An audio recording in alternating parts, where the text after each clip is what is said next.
El Señor esté con vosotros. Proclamación del Santo Evangelio según San Juan. Se acercaba la Pascua de los judíos y Jesús subió a Jerusalén y encontró en el templo a los vendedores de bueyes, ovejas y palomas y a los cambistas sentados.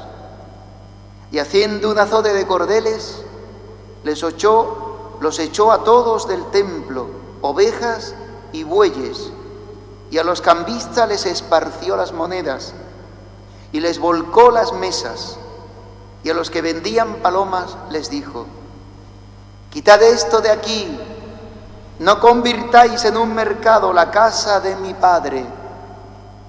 Sus discípulos se acordaron de lo que está escrito: el celo de tu casa me devora.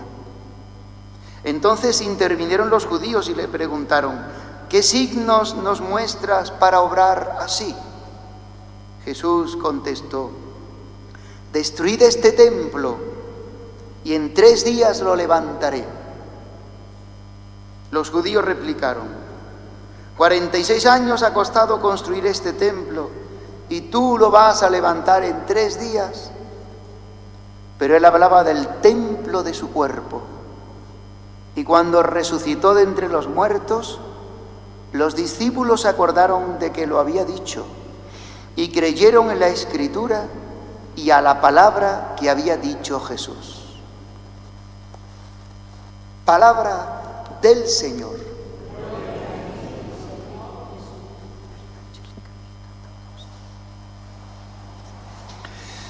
Mi querida hermandad y mis queridos hermanos todos, en este día la Iglesia, hemos dicho al principio, celebra la fiesta de la dedicación de la Basílica Laterana de San Juan de Letrán, porque los edificios sirven para albergar personas y los edificios finalmente, si son destinados a la casa, es para que pueda albergar y acoger a una familia y formar de un edificio de piedra un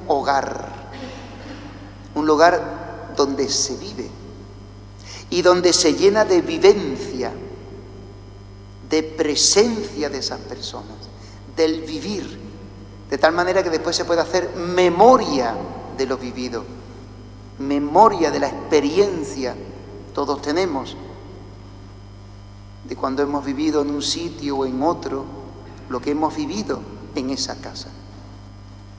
Dios no necesita templos. Y sin embargo, Dios tiene un templo. Este templo, esta dedicación de la Basílica de San Juan de Letrán, nos hace presente lo que dice Jesús ahora en el Evangelio, lo que acabamos de escuchar que nos ha dicho el Señor. Destruid este templo.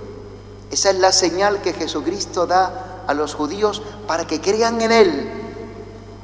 Destruid este templo y yo lo reconstruiré en 3 días. Jesús hablaba de un modo alegórico, simbólico.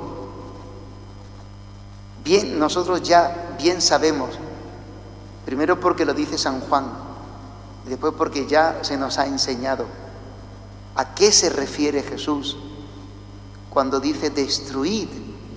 En otra traducción también se puede decir, en ese verbo también se puede decir destruiréis en futuro. Es un imperativo, destruid, pero también se puede traducir en futuro, destruiréis. Y también lo entendemos bien, destruiréis este templo y yo en 3 días lo reedificaré. Y dice el evangelista, hablaba del templo de su cuerpo, hablaba de la pasión y de la resurrección. El templo de Dios es Jesucristo. Jesucristo ha tomado condición humana y todo su ser humano, dice San Pablo, contiene la plenitud de Dios, la plenitud de la divinidad. O sea que si tú quieres tocar a Dios, no hay otra manera que tocar a Cristo. Porque Jesucristo es la plenitud de la divinidad hecha carne. ¿Dónde ha vivido Jesús? ¿Quién ha acogido a Jesús? También en un templo purísimo, no como el templo de Jerusalén, no como nuestro corazón tantas veces, sucio, impuro, lleno de demonios, lleno de maldades, lleno de fealdades, que son nuestros pecados. ¿Qué templo, dice el profeta Isaías, podré construirme para que yo habite? Dios ha construido un templo donde ha habitado Jesús, que es la plenitud de la divinidad encarnada, y ese templo es la Virgen Santísima. La Virgen Santísima. ¿Quién es María? El templo de Dios. ¿Qué decimos? Ayer decíamos que la Virgen María es la mujer fiel. Decimos en las letanías, Virgen fiel, pero también decimos templo del Espíritu Santo. La Virgen María le ha dado espacio, nunca mejor dicho, que es un elemento físico el espacio, unas dimensiones, ¿no? Un lugar, unas coordenadas. Fijaros también con este lenguaje moderno, con los GPS, las coordenadas. Dios ha entrado en nuestras coordenadas humanas y se ha metido en nuestro vivir. Y la Virgen María le ha dado espacio para vivir a Jesús. Por eso ella está santificada por la gracia. Es lo que le dice el ángel. Alégrate María, la transformada por la gracia. Es una palabra un poco rara en griego, pero significa una acción de Dios continuada, que charitomene es un participio. Está diciendo que Dios no solamente la ha quitado del pecado original, la ha hecho pura y santa, sino que la acción de Dios es un continuo actuar en la vida de ella.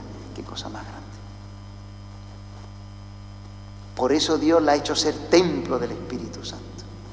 Porque la acción de Dios actúa, está activa en ella.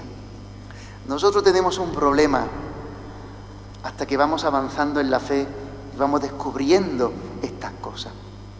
Entendemos la fe como algo que yo he recibido, que está en mí y es estático, punto. Yo tengo fe y punto. Eso no es la fe. Porque la fe es la acción de Dios en nuestra vida y siempre es activa, operativa. Por eso la fe o crece, la vida de la gracia o crece o mengua. O aumenta porque se alimenta o se empequeñece y se puede morir, porque es una vida, la vida de Dios en nosotros. Hay tanta gente en quien se le ha muerto la fe, porque no la alimentan, no la han alimentado. ¿Cómo alimenta la Virgen María, que es templo del Espíritu Santo, para que nos ayuden esta tarde también a nosotros a ver cómo lo hace ella, para que también le pidamos al Señor que lo haga en nosotros?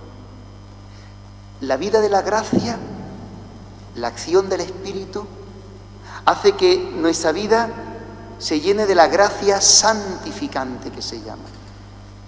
El bautismo nos da la vida del Espíritu.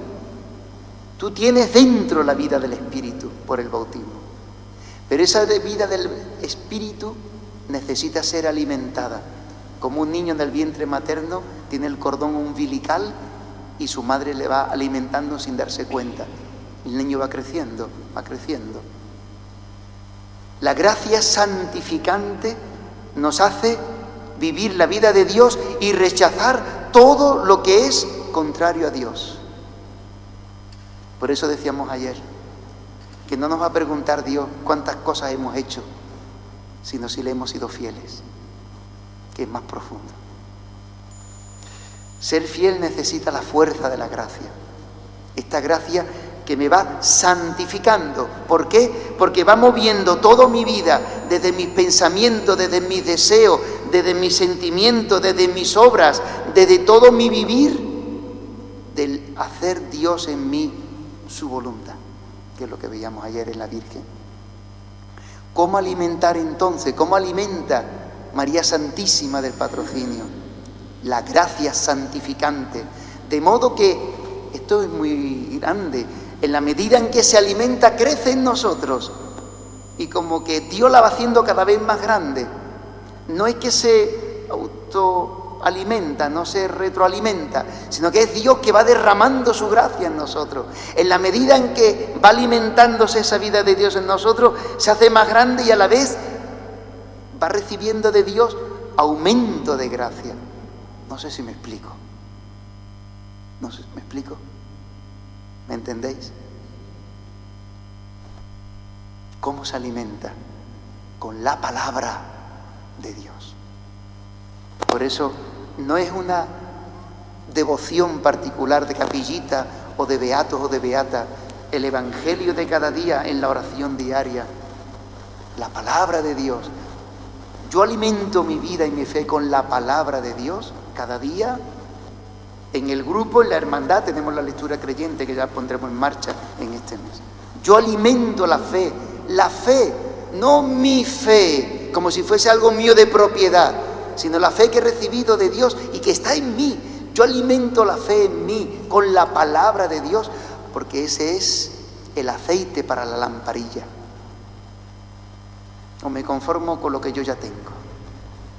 Otra vez hemos dicho que hay un pecado que es el conformismo, porque te paraliza a avanzar y a crecer en la fe. Yo alimento la fe con los sacramentos, la palabra, los sacramentos, la Eucaristía, la penitencia. Si yo no recibo Espíritu Santo, en mí no crece la vida de la gracia, la vida santificante. Yo alimento con la oración, con el encuentro personal, que insisto, la oración no es un acto devocional, es mi relación con aquel que sé que me ama. Y yo en ese tiempo, en ese momento de encuentro, también me pongo a sus pies y le digo que le amo, que quiero hacer su voluntad, que en mi vida se realice su proyecto, como veíamos ayer. Palabra, sacramentos, oración. Yo alimento la vida de la gracia santificante en mí con las obras de misericordia, con la visita a los enfermos, con enseñar al que no sabe, con rezar por los difuntos, por ayudar al que necesita, con la generosidad de las limosnas. ¿Cuándo fue la última vez que diste limosna? Uy, no pregunte esas cosas, hermano, es muy comprometido. ¿Cuándo fue la última vez que ha venido un pobre que te ha dicho, ayúdame, y no has mirado el dinero? ¿A dónde va el dinero si no? La vida de la gracia. Pues no se puede ser, hermanos cristianos, sin la gracia santificante, sin que crezca en nosotros, porque Dios siembra en nosotros para que demos fruto, y el día en que estemos delante de Él nos pedirá los frutos, como dice también el Evangelio. Pidámosle al Señor verdaderamente estar decididos a alimentar la vida de la gracia como María Santísima, para que podamos dar los frutos que la fe espera. Amén. Llenos de esta